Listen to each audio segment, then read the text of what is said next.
Hello friends, welcome back to our channel Lakshmi kurti vlogs. ఈరోజు video వచ్చేసి Vinayaka Chavithi special vlog అండి. వినాయక చవితి రోజు నేను ఎర్లీ మార్నింగ్ నుండి ఆఫ్టర్నూన్ వరకు ఏమేం పనులు చేశాను, ఏమేం నైవేద్యాలు చేశాను, ఎలా చేశాను అనేది కూడా ఈ వీడియోలో చూపిస్తున్నాను. వీడియో చూసే ముందు ఛానల్ ఎవరైనా ఫస్ట్ టైం చూస్తుంటే సబ్స్క్రైబ్ చేసుకోండి. ముందుగా అయితే లేవగానే ఇక్కడ టీపాయిలు, సోఫాలు అన్నీ కూడా డస్టింగ్ చేస్తున్నాను. ఇవి చేసిన తర్వాత ఇల్లు క్లీన్ చేసుకుంటే బాగుంటుంది కదా.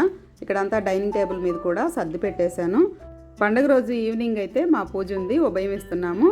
మార్నింగ్ అయితే మా అపార్ట్మెంట్లో ఫ్రెండ్ వాళ్ళు, ఆంటీ వాళ్ళు ఇద్దరు కూడా ఇస్తున్నారు. నేను ఈవినింగ్ కోసం అని చెప్పి ముందు రోజే అన్నీ రెడీ చేసి పెట్టాను. దేవుడి సామాన్ అంతా క్లీన్ చేసుకొని ఫ్రూట్స్ అన్నీ కూడా తెచ్చిపెట్టేసుకున్నాను. అంటే పండగ రోజు మార్నింగ్ నుంచి మన ఇంట్లో పనులు సరిపోతాయి, మళ్ళీ కింద పూజ దగ్గరికి వెళ్ళాలి, మళ్ళీ వచ్చేసి ఈవినింగ్ కోసం అని ప్రసాదాలు అన్నీ ప్రిపేర్ చేసుకోవాలి కదా, టైం సరిపోదని చాలా వరకు ముందు రోజే అన్నీ ఇలా రెడీ చేసి టేబుల్ మీద పెట్టేసుకున్నాను. పూజ అయిపోయిన తర్వాత తాంబూలాలు ఇస్తాము. ఆ తాంబూలానికి అని చెప్పి అరటిపండ్లు, కుడుములు చేయడానికి బియ్యం పిండి అన్నీ కూడా ముందు రోజే రెడీ చేసి పెట్టాను. ఇంకా అంతవరకు అయిపోయిన తర్వాత ఇంకా స్టవ్ దగ్గరికి వచ్చి స్టవ్ అయితే క్లీన్ చేస్తున్నాను. ముందు రోజే అంతా కడిగేసి క్లీన్ చేసి పెట్టుకున్నానండి. నేను ఒక లిక్విడ్ చూపించాను షార్ట్స్లో, అదైతే చాలా బాగా పనిచేస్తుంది. నేను ముందు రోజే అంతా కూడా దాంతో క్లీన్ చేసేసాను. మళ్ళీ తర్వాత కొంచెం వంట చేసినా కానీ జిడ్డుగా ఉంటుంది కదా, ఇంకా ఎర్లీ మార్నింగ్ లేవగానే ఒక్కసారి ఈ విధంగా అంతా క్లీన్ చేసి పెట్టేశాను. ఇంతకుముందు ఛానల్ పెట్టిన కొత్తల్లో నేను ఎక్కువగా మార్నింగ్ టు ఈవినింగ్ వ్లాగ్స్ తీసేదాన్ని. ఈ మధ్య అయితే చేయట్లేదు, చాలామంది అడుగుతున్నారు. అందుకే ఈరోజు పండగ కదా వ్లాగ్ చేద్దాం అనిపించింది. పొంగల్కి అయితే ఎర్లీ మార్నింగ్ లేవగానే బియ్యం నానబెట్టేశాను. పెసరపప్పు కూడా వడపప్పు కోసమని నానబెట్టాను. బెల్లం అయితే ముందు రోజే నల్లకొట్టి పెట్టేసుకుంటే ఈరోజు పని తగ్గుతుంది కదా. ఇంక స్టవ్ క్లీనింగ్ అయిపోయిన తర్వాత హాట్ వాటర్ పెట్టుకొని తాగేశాను. తర్వాత ఇల్లు క్లీన్ చేస్తున్నాను. నేనైతే గిన్నెలు క్లీన్ చేయడానికి పని అమ్మాయిని పెట్టుకున్నా, కానీ ఇలా ఇల్లు క్లీన్ చేయడానికి అయితే నేనే చేసుకుంటానండి. ఎందుకంటే వాళ్ళు 8కి కన్నా ముందైతే రారు. మనము ఎర్లీ మార్నింగ్ లేచినా కానీ వాళ్ళు వచ్చేదాకా వెయిట్ చేస్తూ ఉండాలి. అది కాక వాళ్ళు తుడిచారంటే ఇలా నీట్గా క్లీన్ చేయరు కదా, ఫాస్ట్గా తుడిచేస్తారు. మనమైతే ఇట్లా ఈ టేబుల్ ఏమన్నా ఉంటే కూడా క్లీన్ చేసుకుంటా, డస్ట్ ఎక్కడ ఉందో చూసి చేస్తూ ఉంటాము. అందుకని నేనైతే ఎక్కువ పర్సెంట్ హౌస్ క్లీనింగ్ మాత్రం నేనే చేసుకుంటాను. ఇంకా ఇదంతా కూడా అయిపోయాక ముగ్గు అయితే నేను రాత్రే పిండి ముగ్గు వేసి పెట్టేశానండి. దోసపిండితో వేస్తాను కదా నేను, మన ఛానల్లో చాలా ఉన్నాయి. లేవగానే ఇల్లంతా క్లీనింగ్ అయిపోయిన తర్వాత ఈ ముగ్గులో కలర్స్ వేస్తున్నాను. పసుపు కుంకుమ అయితే తొక్కేస్తారని నేను ఇలా ఎల్లో కలరు, రెడ్ కలరు వేస్తాను. ఇంకప్పటికైతే పాలు వచ్చేసినాయండి. పాల ప్యాకెట్లు ఎక్స్ట్రా వేయించుకున్నాను, ఈవినింగ్ ప్రసాదాలకు కావాలి కదా అని చెప్పేసి. ఇల్లు క్లీన్ చేశాక ఇంకా స్నానం చేసి వచ్చి ఇక్కడైతే పాల ప్యాకెట్ ఓపెన్ చేసి టీ పెట్టుకుంటున్నాను. ఇంకా పూజ అయ్యేదాకా టిఫిన్ కూడా చేయం కాబట్టి ఒకసారి టీ తాగేస్తే కొంచెం బద్ధకం లేకుండా ఉంటుంది కదా.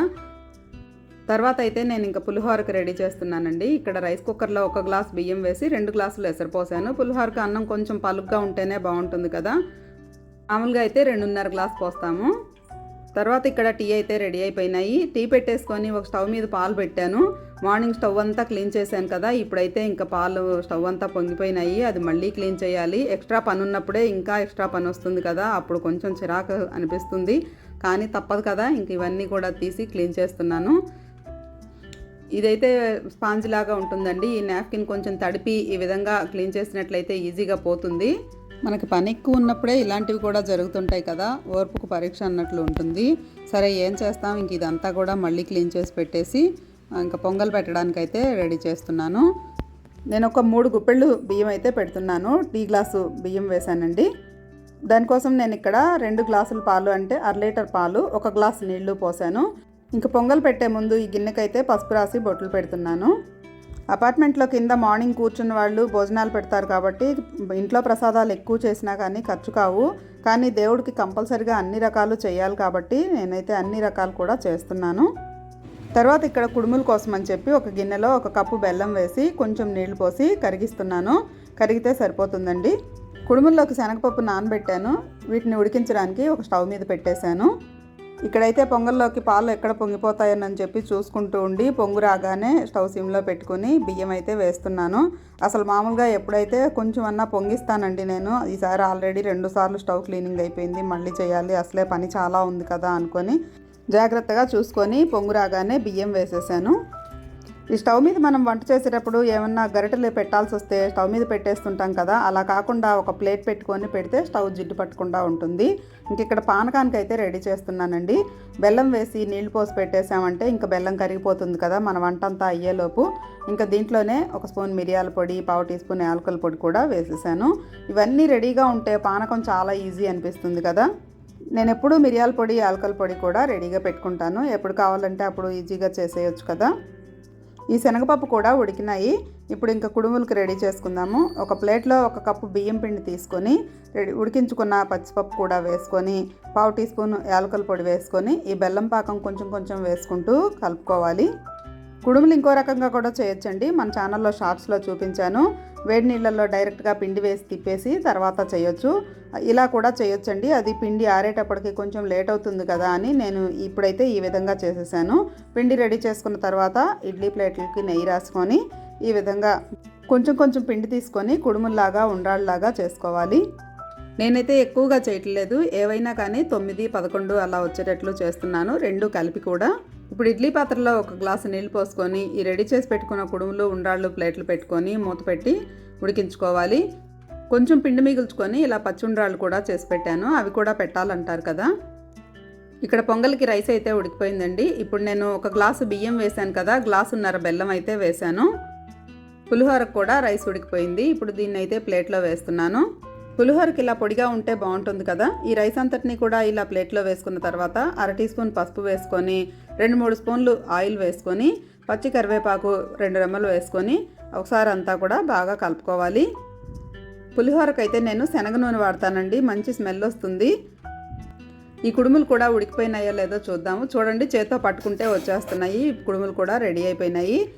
ఇంక ఇక్కడైతే పొంగల్లోకి నెయ్యి వేసి జీడిపప్పు వేయించి వేసేసాను. ఇదంతా కూడా ఒకసారి బాగా కలిపేస్తే పొంగల్ అయితే రెడీ అయిపోయింది. కుడుములు, పొంగలి, ప్రసాదాలు అయితే రెడీ అయినాయి. ఇప్పుడు పులిహోరలోకి అయితే తాలింపు కూడా పెట్టేస్తున్నాను. స్టవ్ మీద బాండీ పెట్టుకొని ఆయిల్ వేసుకొని వేరుశనగపప్పు, తాలింపు గింజలు వేసుకోవాలి. అవి వేగడానికి టైం పడుతుంది కదా. ఈలోపు ఈ పులిహోరలో చింతపండు పులుసు అయితే కలిపేశాను. ఈ పులుసు నేను ముందు రోజే రెడీ చేసి పెట్టానండి. ఈ వేరుశనగపప్పు టైం పడుతుంది కదా, కొంచెం వేగిన తర్వాత దీంట్లో ఎండుమిరపకాయలు, జీడిపప్పు కూడా వేసుకోవాలి. ఇవన్నీ కూడా స్టవ్ మీడియం ఫ్లేమ్లో పెట్టుకొని దగ్గరుండి గోల్డెన్ బ్రౌన్ కలర్కి వచ్చే వరకు వేయించుకొని ఈ రెడీ చేసి పెట్టుకున్న పులిహోరలో వేసి కలుపుకోవాలి. ఈ పులిహోర కూడా కేజీ బియ్యంతో కరెక్ట్ కొలతలతో ఎలా చేయాలో మన ఛానల్లో ఉంది. మీకు ఇంట్రెస్ట్ ఉంటే ఒకసారి చూడండి. పులిహోర ఎప్పుడైనా గరిటెతో కన్నా చేత్తో కలిపితేనే బాగా కలుస్తుంది అనిపిస్తుంది నాకు. ఇంక ఇక్కడైతే స్టవ్ మీద బాండీ పెట్టి నూనె పోసాను. పూర్ణాలకి, గారెలకి కూడా రెడీ చేస్తున్నాను.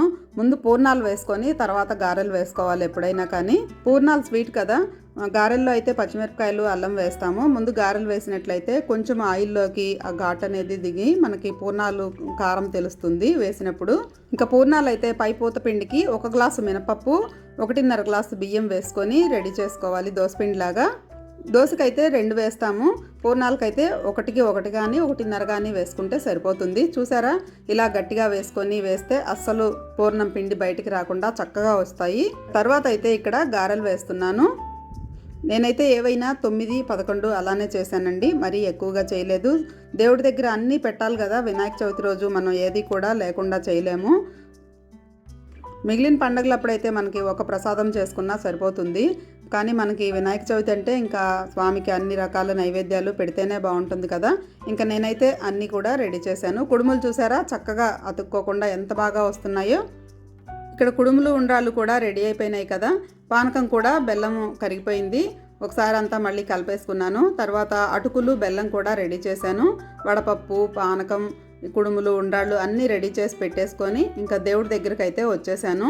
ముందు రోజు చేసే పూజకి దేవుడి దగ్గర అంతా కూడా పూలు పెట్టుకొని ఇంక ఇక్కడ పీట వేసి, ముగ్గు వేసి, బియ్యం పిండితో పసుపు కుంకుమ వేసి నేను ఒక వైట్ క్లాత్ వేసుకొని విఘ్నేశ్వరుడిని అయితే ప్రతిష్ఠించాను.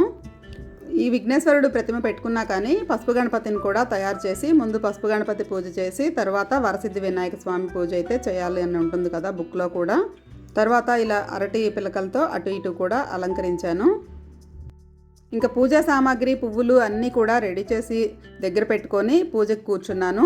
ముందుగా స్వామికి పువ్వులు బొట్టు పెట్టి అలంకరించాను.